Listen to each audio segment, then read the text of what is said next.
Fact, am I? Good evening, guys. Thank you for joining me. So the escalations continue, this time in Ukraine. So over the last few hours, there's been a huge bombardment of Ukraine by the Russians, and the Russians have been targeting the energy infrastructure. Now, for those of you who follow my channel, you'll know why that's happening, because winter's coming. They want to cripple the energy system so people freeze during the winter. Guys, it gets really cold in Kiev during the winter.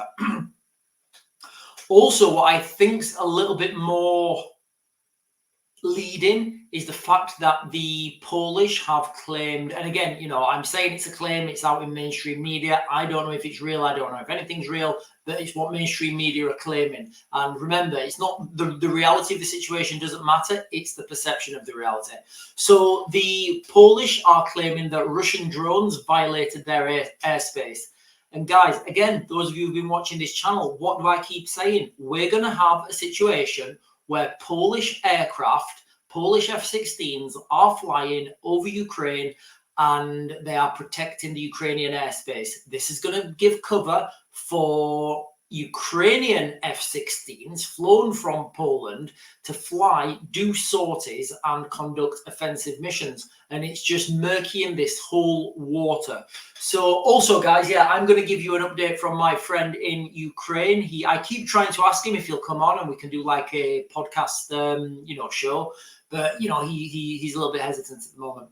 But what I will do is I'll read you some of the key points of the messages he sent me, because, the reality of the situation in Ukraine at the moment is day by day they're losing ground, and the Russians really do still have the upper hand, which is all the more terrifying, because it means the likelihood of NATO troops, boots on the ground, being deployed there in a green military fashion just ups the stakes. I think I'll use that for the thumbnail as well, guys. NATO aircraft to fly over Ukraine, because that it's going to happen at some point. It's an absolute inevitability. So we'll start with this one then, guys. Russia hits energy targets after striking Ukraine with 200 drones and missiles.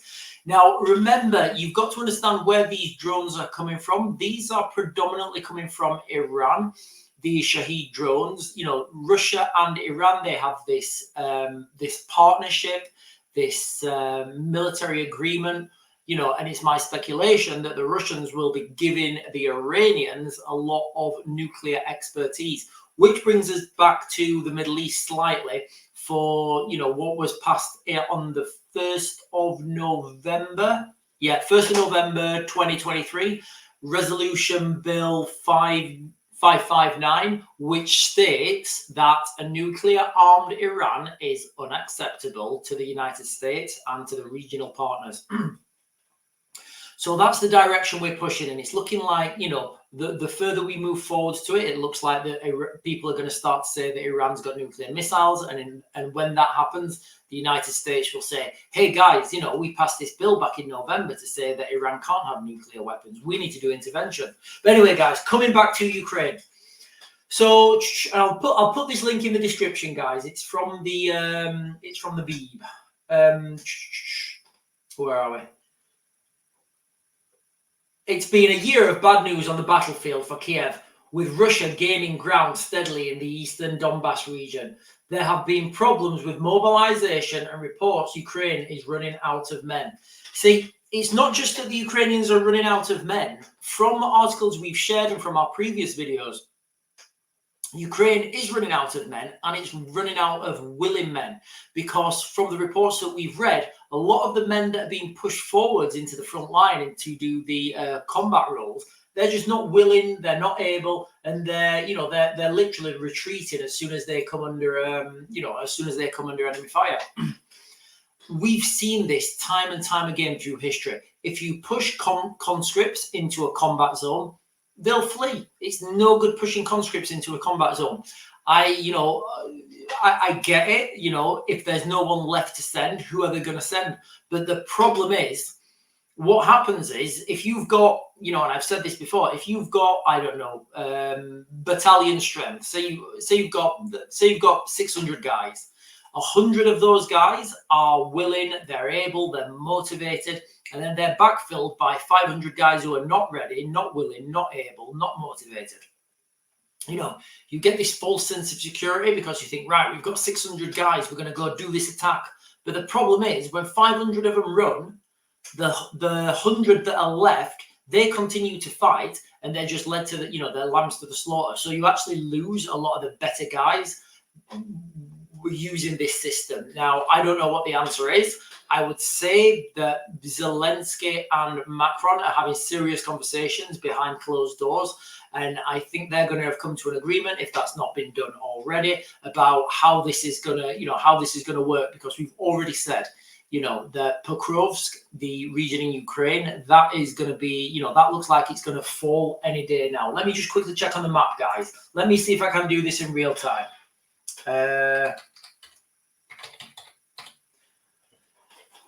So if you remember from the last time we checked, the Ukrainians were losing ground in and around that region. Let me just have a quick look. So I think it was the 20th the last time we looked on here. Wow, yeah, so the 20th. Yeah. So let me share this with you guys quickly so you know what I'm talking about. I'll put that back to the 20th and then I will share this with you. So this is the region here, guys. This is where they want to take, you know, the Russians want to take this because it's a strategic location. It's got two railroads coming in, and then you've got the two main supply routes leading north and south. This was the situation on the ground on the 20th there. You look at the map, and then watch what happens when I fast forward to today.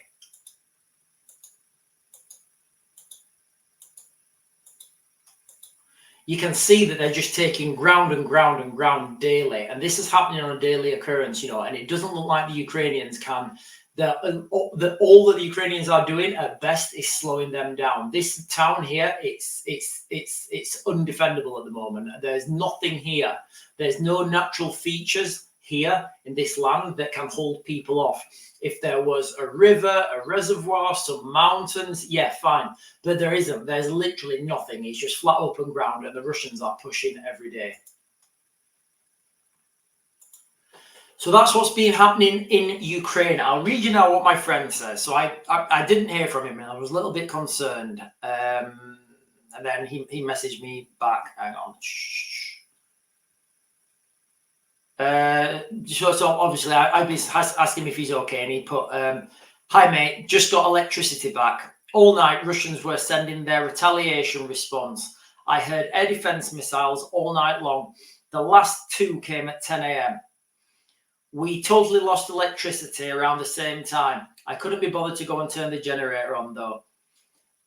And then there's some personal stuff. So, you know, the Ukrainians, the power's been going off, and that is a huge thing. Also, with the generator, guys, you know, it's one of those preps I told people in Ukraine to get, because I said, you know, you need a generator, you need a sufficient fuel supply and an emergency fuel supply, and you also need communication. So I told a lot of the Ukrainians to look at the Starlink system for internet connection, and a lot of them have got that. It's certainly the ones that I advised. But what you're seeing is this concerted effort to take out the energy system just as things, you know, are looking like getting colder and the weather starts to change. This is going to put huge stress on the Ukrainians. It's going to put huge stress on the infrastructure. And remember, these things are going to happen to us in the United Kingdom. We're going to see this in the likes of sabotage. Now, I've done lots of videos about sabotage, and this sort of stuff's coming to the United Kingdom. There's no way about it, guys. It is coming. So, you know, take those lessons. Try and get yourself a generator. Try and get yourself, you know, a sufficient amount of fuel. Now, going off on a tangent slightly, the differences in fuel, obviously you've got petrol and diesel. You can also have the solar generators. I personally would go for petrol or diesel. Now, the choice is, depending on how bad things get, if you choose a diesel generator and we are in full-scale World War III, then there will be absolutely no diesel at the forecourt. It will just be gone. The military will take all the diesel. Now, so then you'll be left with a generator that doesn't work.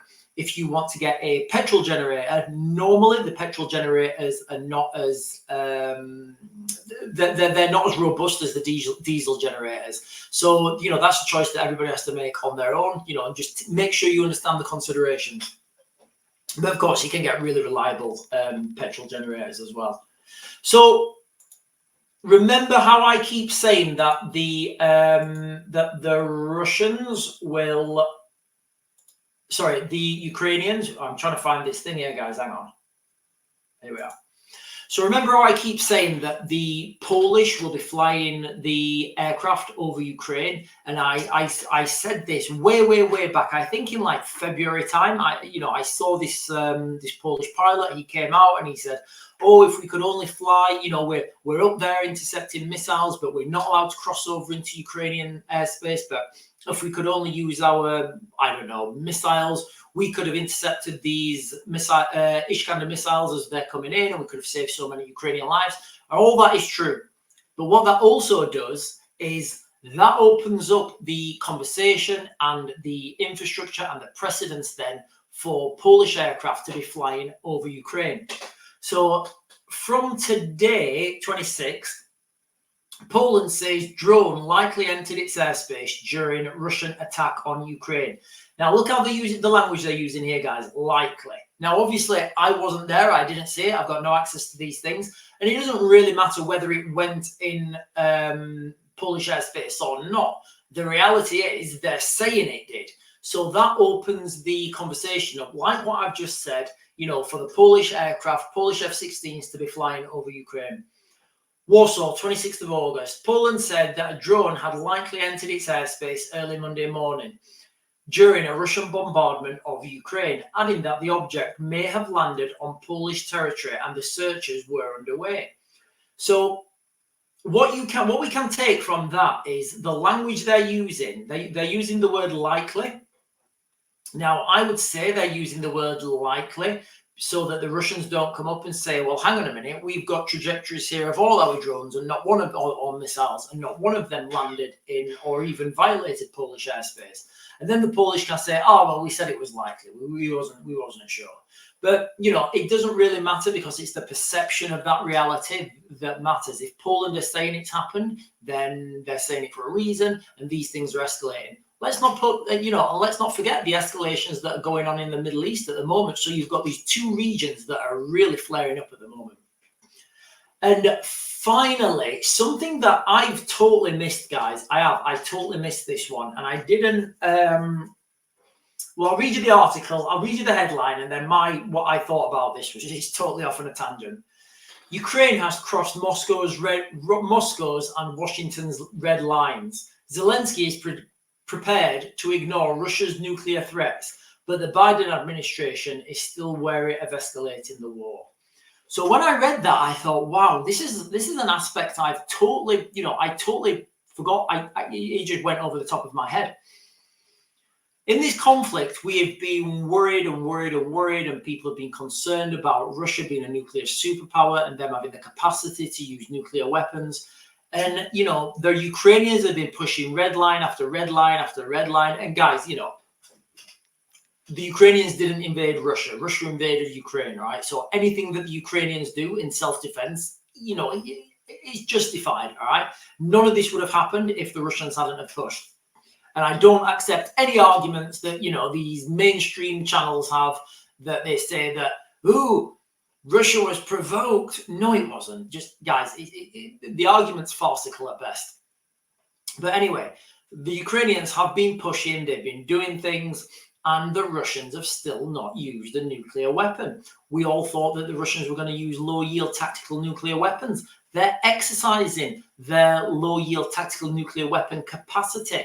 Now, if moving into Ukraine, if the Ukrainians moving into Russia is not the final red line, I genuinely don't know what is. But I did think about this in a different light when I was watching it. And I think Putin's generals have seen this incursion into Russia as kind of a blessing. Now, hear me out. the Ukrainians have sent a lot of battle-hardened troops into that region, and they're investing a lot of their experienced soldiers in that region to push as far in as they can, to hold, to repel, to make as big a statement as possible. Well, that is absolutely fine for Putin. Putin has the landmass. They can deal with that later. They have the capacity to keep pushing conscripts. Where I said the Ukrainians can't keep pushing conscripts because, Ukraine is tiny in the comparison to Russia. But Russia, they can keep pushing wave after wave after wave because they have so many, their capacity is so vast. What I think Putin's doing with this region, I think he's seeing this as a blessing in disguise, and he's just letting the Ukrainians invest all their, their battle-hardened soldiers, their kit and equipment, their experienced guys into that region, which is leaving the other regions, like we've just seen in Pokrovsk. It's leaving them soft, it's leaving them weak, it's leaving them, more easily exploitable, which is what we're kind of seeing. So I think until Putin's pushed up to Pokrovsk, I don't think he's going to even bother about this incursion into Russia. It is what it is. These guys are fighting a war. Putin's lost a bit of land. He's taking a lot more land daily because the Ukrainians, I feel, could have overextended themselves in this, in this region of Kursk. One of the main things you get told in the military, and you're very strict with it, is lines of exploitation. So, and when you're doing an operation, it's the military are very rigid with this because you don't want a situation where you have units isolated, where you push people too far forwards and you can't reinforce them. And that's kind of, could be what's happening in Ukraine at the moment, in Russia at the moment. The Ukrainians have pushed so many assets into Russia, a lot of their battle-hardened soldiers, and now they're thinking, right, okay, we're actually losing a lot more ground than we've actually taken. Is it worth it? And then for the Ukrainians, they don't really want to be seen to back off. So I feel like you could have a situation at the moment, a command and control dilemma, whereby the Ukrainians don't want to lose face, but they're losing a lot of ground. So, for the Russians, it could kind of be a blessing in disguise. So that could be the reason why these nuclear weapons have not been used. But it's still the elephant in the room. And a lot of Western allies, Western nations, Western militaries will be looking at this and thinking, right, well, if you're not going to use your nuclear missiles when we attack your country, when are you going to use them? And that's going to embolden NATO allies. It's going to embolden Ukrainians allies, to push even further. And the further people push, the more likely this is actually going to happen. But guys, as always, imagine where you would be right now. Imagine if the things escalated and Putin did launch that, not an intercontinental nuclear missile, but if he launched a low yield tactical nuclear weapon in the Kursk region, what would be the global response? And I don't mean global response as in, David Lammy putting out a tweet. I mean the global response at home, wherever you are. You're going to have people running in for respirators. You're going to have people bulk buying toilet paper. You're going to have people bulk buying all sorts of stuff. Now, the reason I'm saying that is, imagine if this happened tomorrow, how would you be with the stuff that you've got right now? Because you can pretty much guarantee overnight you will get the Karen factor. And I love the Karen factor. You will get the checkout girl at your local supermarket. She will overnight become the world's foremost and most respected authority on nuclear, chemical, and biological warfare. She will know everything. She'll be telling you what you need. And then people will be arguing, people will be fighting. And this is how chaos breaks out, Now, double that up with the civil unrest that we've got in the United Kingdom at the moment, and I don't know what carnage it would be. But anyway, guys, I'm going to mag to grid now. I'm going to try and get you guys a video straight after this on the Notting Hill Carnival again, if I feel it's necessary. I've not really checked on what's been happening out there, but from the video I posted earlier on today, it's just absolutely wild, isn't it? And we've got we can see this two-tier stuff in real time. Anyway, guys, that was it. That was the jux of the video. We've got Ukraine, we've got NATO aircraft will be flown in over Ukraine, and that is it, guys. Escalations are going through the roof. I'm going to Max the Grid, guys. I'll see you later.